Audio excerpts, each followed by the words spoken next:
Which show would benefit more from a shakeup? What were the top 5 moments of the week? Which stars will be traded in a shakeup? All this and more next on the Power of Pro Wrestling podcast.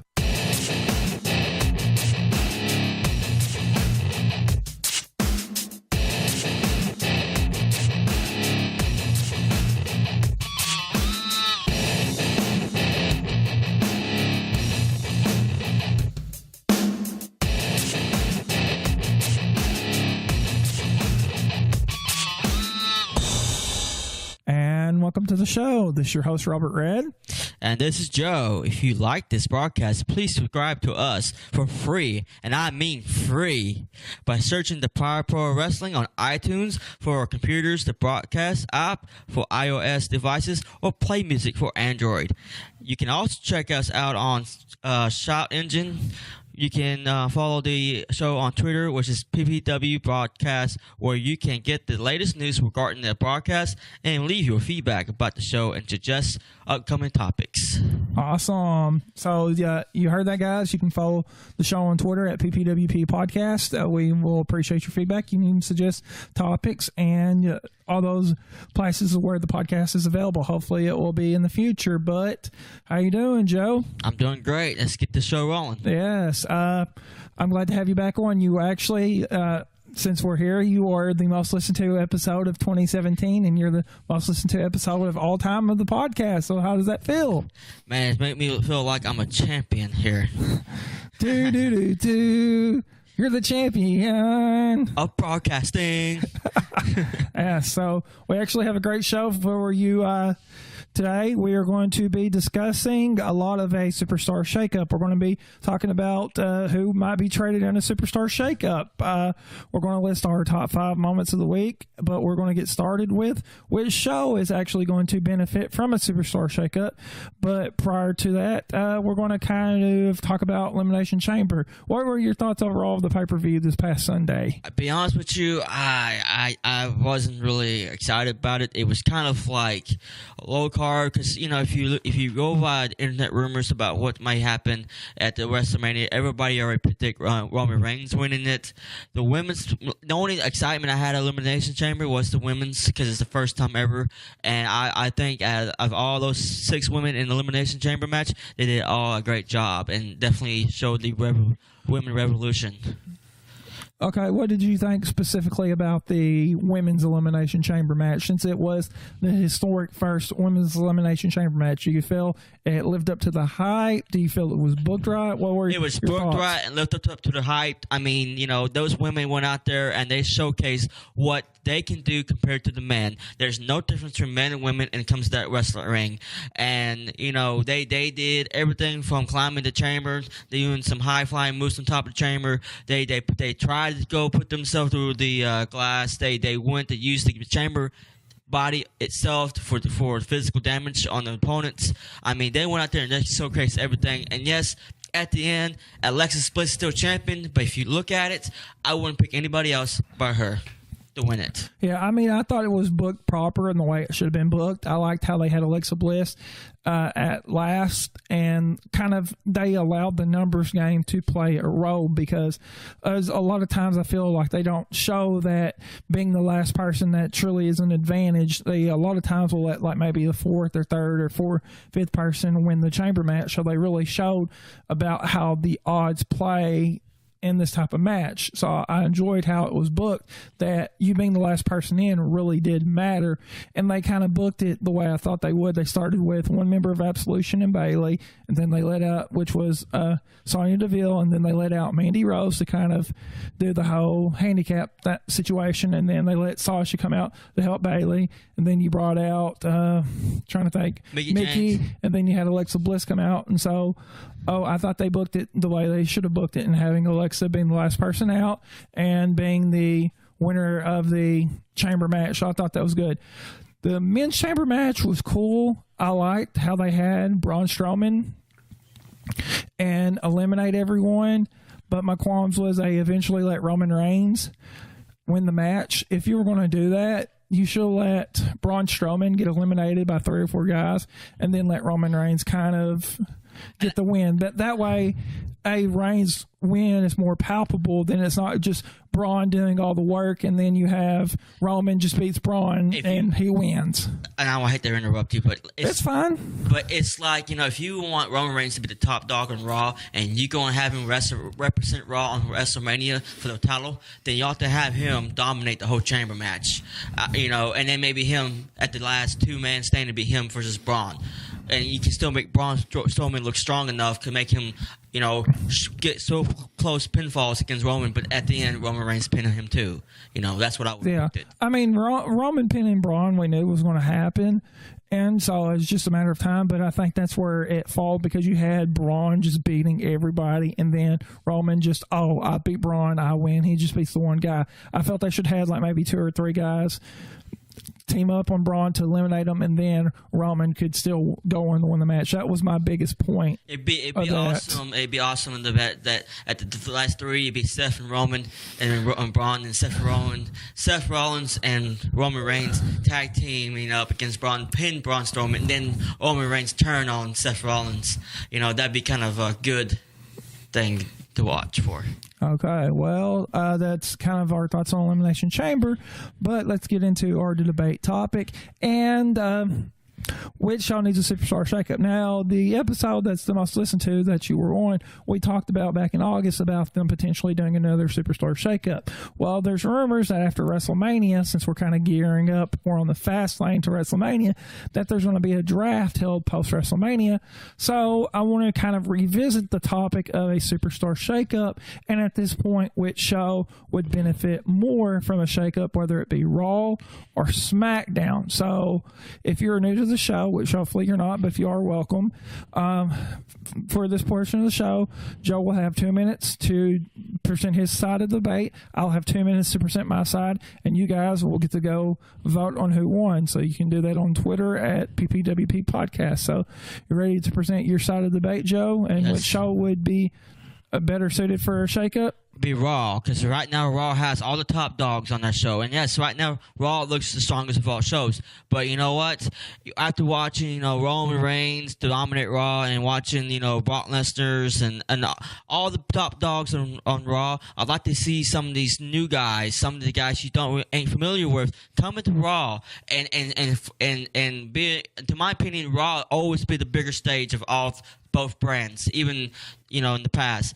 But if I see like AJ Styles, or if I see some new like Bobby Roode on Raw, that'd be something different. It'd be a new it'd be something new to watch for instead of the same old school wrestlers.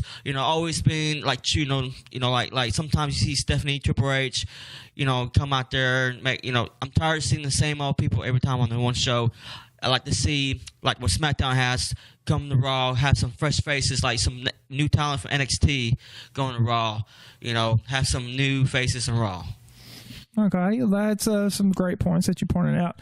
I disagree and say SmackDown is the show that would benefit more from a shakeup because, like you mentioned, Raw has always been the flagship show. SmackDown has always been seen as the B show, and they've only really beaten, in this current draft incarnation since 2016, they've only beaten Raw once in the ratings, so they really would benefit more from a superstar shakeup or the draft.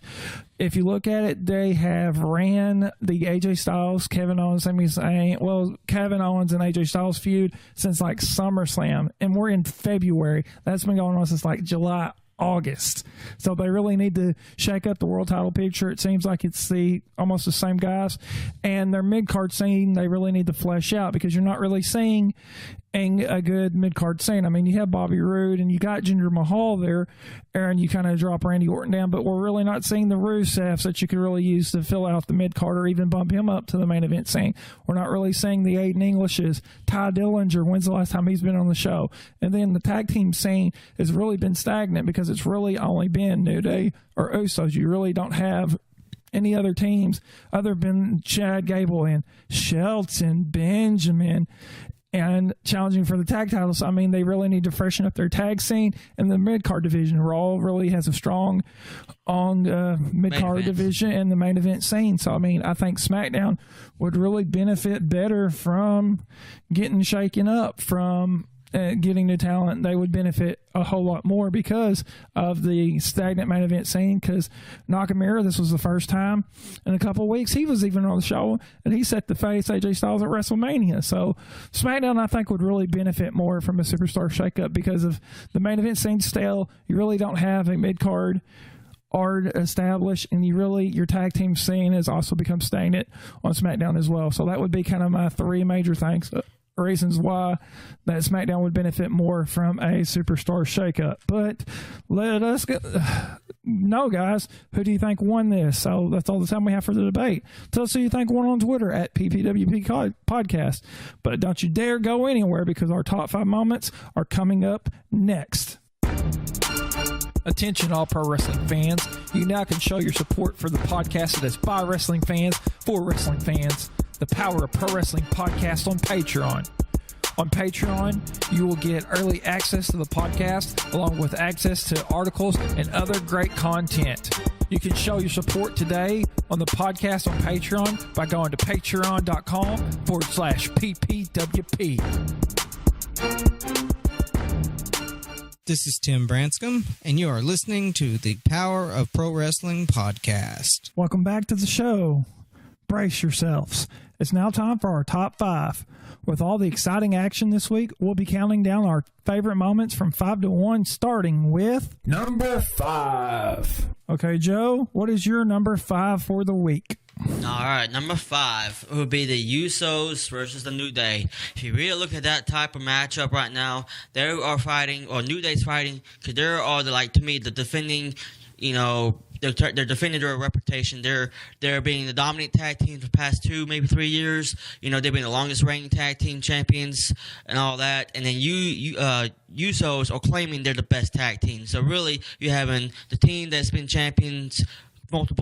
multiple years, and then also holding the tag team titles for a long time, almost 2 years, or a year, a little over a year, and then New Day over here going out every day, every week, claiming that they're the best tag team in the world. So really, and then their matchup, it was spontaneous, but it's my number 5, not number 1, but it's definitely number 5.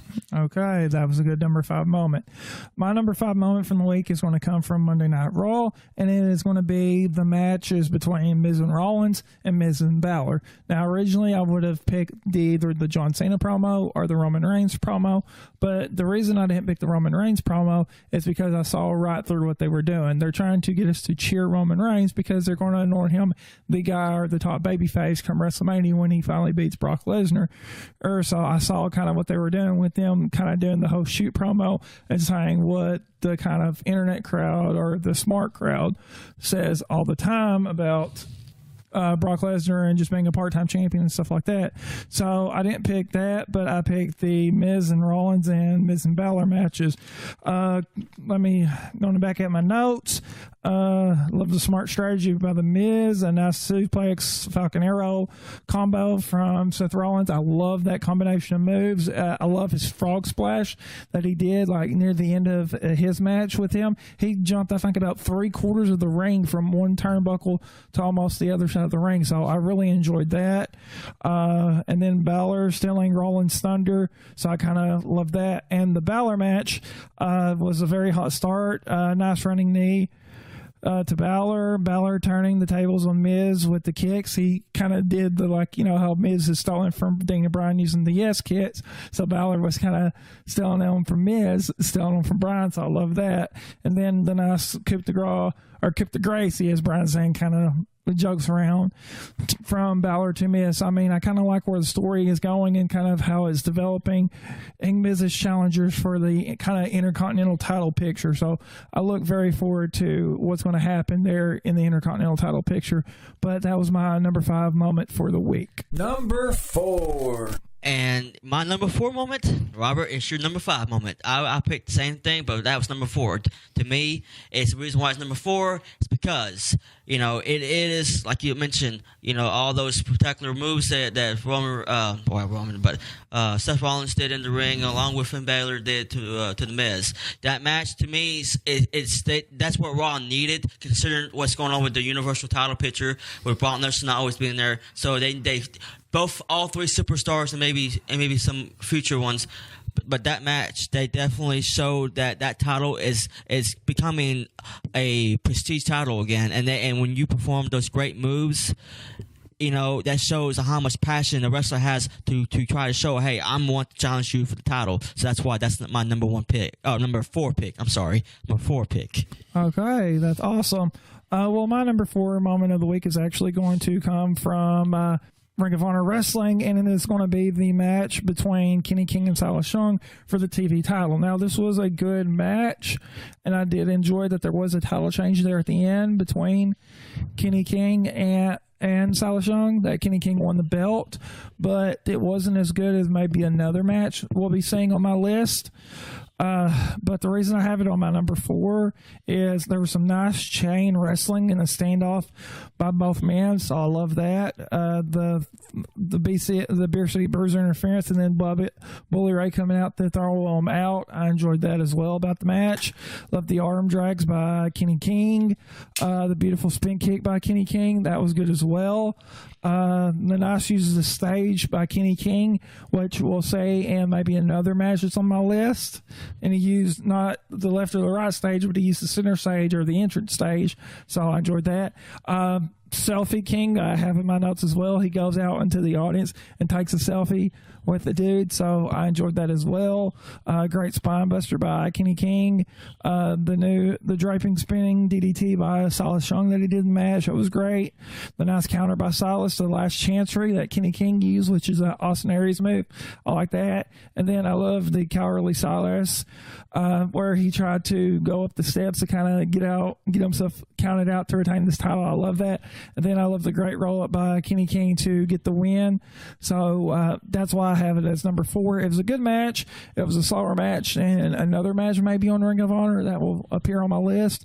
So that was why it was my number 4 moment for the week. Number 3. Okay, Joe, what's your number 3 moment for the week? My number 3 moment of the week would be coming from SmackDown.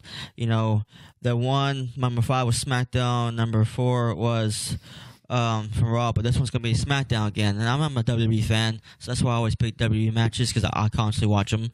But, of course, it would be the AJ Styles versus John Cena main event of SmackDown. The reason why I say this, because John Cena, always the man who always have nothing else to prove, and AJ Styles, who's been in the business for a little over 2 years now. Well, he's been in WWE for about a little more than 2 years now. Yeah, so he has a lot to prove still in WWE, and him and John Cena have already proven in the past how they can make a great match. But their match on SmackDown, it shows us that these two superstars can bring it all to any stage. Doesn't have to be pay-per-view, doesn't have to be WrestleMania. You can still do it on SmackDown. Okay, awesome.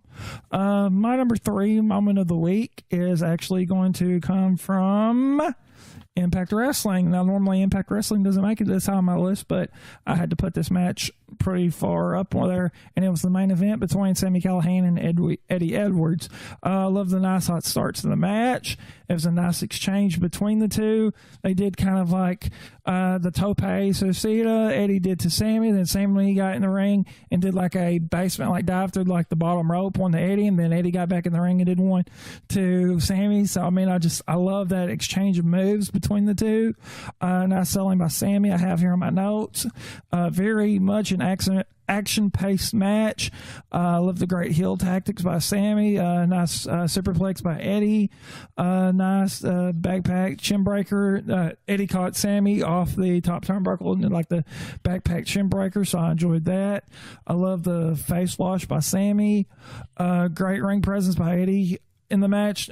He is there by the ropes and kind of grabs it, so that was very great there. And nice kick exchange between the two there near the end of the match, near the finish, so that was great. And then I love the counter by Eddie Edwards to win the match. So it's a good match because it was very action-packed and fast-paced. That's why it kind of beat out the Kenny King and Silas Young match and the Miz and Rollins and Miz and Balor exchange, because the match was more exciting to me to watch, and that's really what I get you a higher ranking on my list is when it's more action paced and exciting. I mean, Kenny King and Silas Young was a good match, but it wasn't as exciting to watch as a Sami Callihan and a Eddie Edwards match. So that's why I put it at number 3, and that's my number 3 moment for the week. Number 2. Okay, Joe, what's your number 2 moment of the week? We're starting to wrap this up.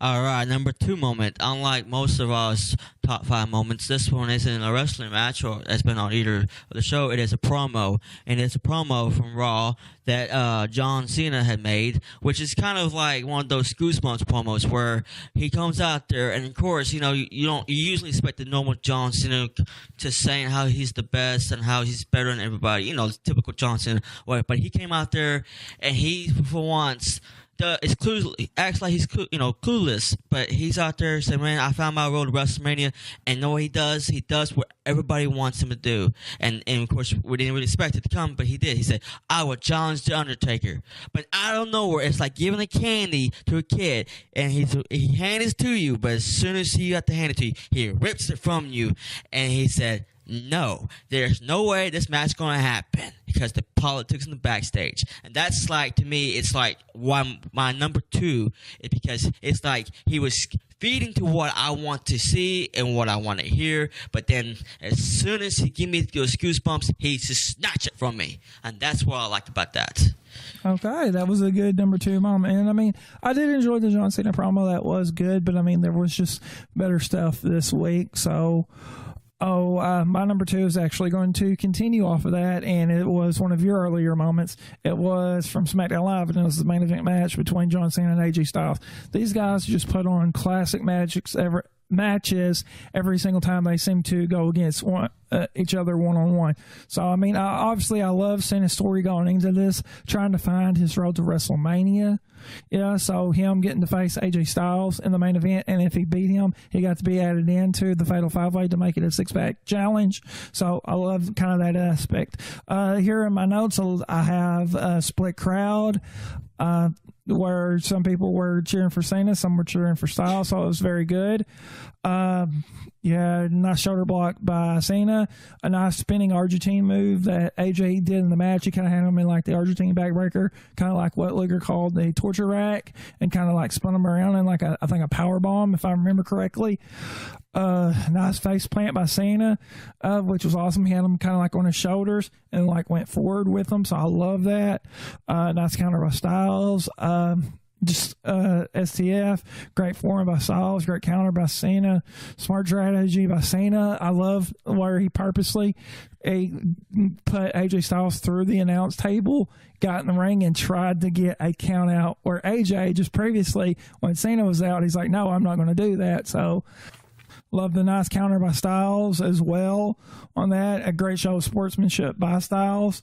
The act of desperation by Cena I was just mentioning. And then how Styles was trying to get help from the audience to like help get up. I love that. And then he just barely beats the count back in.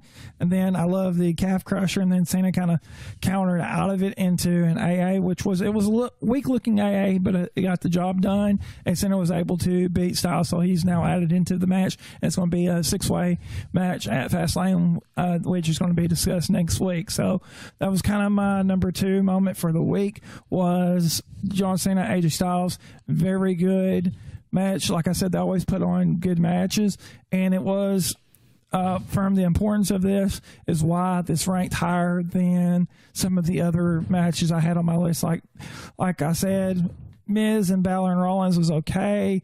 Silas Young, Kenny King was good, but not as exciting or as important. Callahan and Edwards was good, but just Styles and Cena, like I said, they're just match of the year candidates pretty much every time they meet one another. So that's my number 2 moment for the week. Number 1. Okay, Joe, we're going to wrap this up. Drum roll, please. What is your number 1 moment of the week? Well, number 1 moment of the week. Many of my fans, many of the fans of this broadcast over here will probably say, what about Ronda Rousey and all that? But you know what? I understand Ronda Rousey made her appearance on Raw and everything's going on, but I hate to say it, but And even though Mr. Robert Red over here said that that Roman Reigns promo was his number 5, I believe. I didn't actually put it on my list. Well, you did mention it earlier. Yeah, I did. Anyways, well, to me, it did make my list. That list, and it's from Raw, which of course, Roman Reigns, his promo. And yes, everybody's saying that it's just a way WWE trying to put him over. But to me, I understand that, but it kind of helps me go along with it because, like I've seen it for the past 3 years, Roman Reigns and the main event in WrestleMania. I don't want to see another one, and of course we're going to get it. But at least with that promo, it kind of made me go along with the storylines. Like, okay, I'll be okay as long as he continue with the promos he's doing. It shows that, hey, Walt Lester is a part-timer, he's a full-timer. Yeah, and I mean, I think that's where a lot of us fans are kind of acquiescing with this whole Roman and beating Brock at WrestleMania. We're like, at least we're going to have a full-time Universal Champion. We're not going to have a Universal Champion that's going to be gone on for a good part of the year and only defend the title on maybe the bigger shows of the year and like not really show up for any of the other or pay-per-view. So I mean, that's where I think a lot of us fans have kind of acquiesced to Roman Reigns winning, is because at least he's going to be a full-time performer, and he'll be there to defend the belt at pretty much all the pay-per-views. So I think that's why we've kind of acquiesced there. But my number one moment is actually going to come from Ring of Honor Wrestling. Surprise, surprise. And it's that other match I was talking about. It was the opening contest between the Young Bucks and 2/3 of SoCal Uncensored, Kazarian and Scorpio Sky. What I loved about this match, loved that there was nice strategy between Kaz and Sky, very fast paced, opened by the Bucks, so I just enjoyed that. Nice, trying to read my own writing, nice comeback. Dragon Sleepers from Kaz and Sky, I love that. Nice dive from center stage from Matt Jackson that I was talking about that happened. That was cool as well. That was the first one of the show. The dual cease, no desist by the Young Bucks, so that was kind of cool. The super kick party I have in my notes. The Young Bucks are kind of known for that, so I enjoyed that as well. The Meltzer driver kind of ending this and getting the win for the Young Bucks, I liked it. But kind of the big drawing point of this match is what I have in my notes. It says, where is Cody? Because Cody, during the first part of the match, he comes out while the match is going on to do commentary, and he's kind of saying, hey, the Bullet Club's fine, the Bullet Club's fine, the rhetoric that he's been saying, although he's got a match with Kenny Omega coming up at Supercard of Honor, which is going to be right before WrestleMania. So it makes you think, no, the Bullet Club is not fine. And so then afterwards, after the Young Bucks pick up the win, Christopher Daniels, the last person in SoCal Uncensored, comes out and starts helping Kaz and Scorpio Sky beat down the Young Bucks. Well, Cody, that's your brothers. You're supposed to get up and help him. He does nothing. He's just sitting there. It takes Hangman Page to come out with a chair and really try to stop them from attacking the Young Bucks. I mean, and that's where I found this to be a very interesting story. The match itself was very exciting, fast-paced, and entertaining. So that's why it beats out everything for this week, was just for the simple fact of the entertainment factor and the also storyline of Cody not really helping the Young Bucks, which are part of the same faction or stable or club in this case. Ace and leave them high to dry, and leaving Hangman Page to kind of have to come out and kind of save the Young Bucks from the beatdown. But that's all the time we have for this. What were your guys' top 5 moments of the week? Do you agree with me on my top 5, or do you have your own top 5?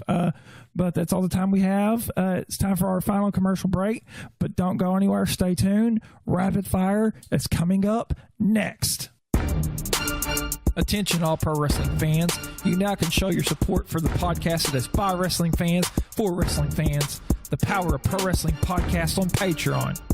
On Patreon, you will get early access to the podcast, along with access to articles and other great content. You can show your support today on the podcast on Patreon by going to patreon.com/PPWP. This is Micah Hickey, and you are listening to the Power of Pro Wrestling podcast. Welcome back to the show. It's now time for the fastest segment of the show, Rapid Fire. Rapid Fire. For this edition of Rapid Fire, we'll be giving our predictions on who will be traded in a superstar shakeup. So let's start with Okay, let's start with the Golden Boy, Seth Rollins. Do you think he'll be traded in a Superstar shakeup?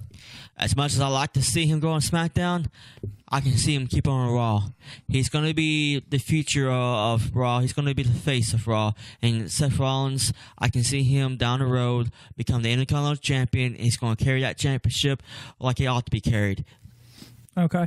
I think actually Rollins could possibly be traded. Now, the performances he's been giving here lately, I don't know if they would want to trade him, but he would have some fresh matchups if he did go to SmackDown, especially if he didn't trade any of the other guys. He could go on to take on AJ Styles.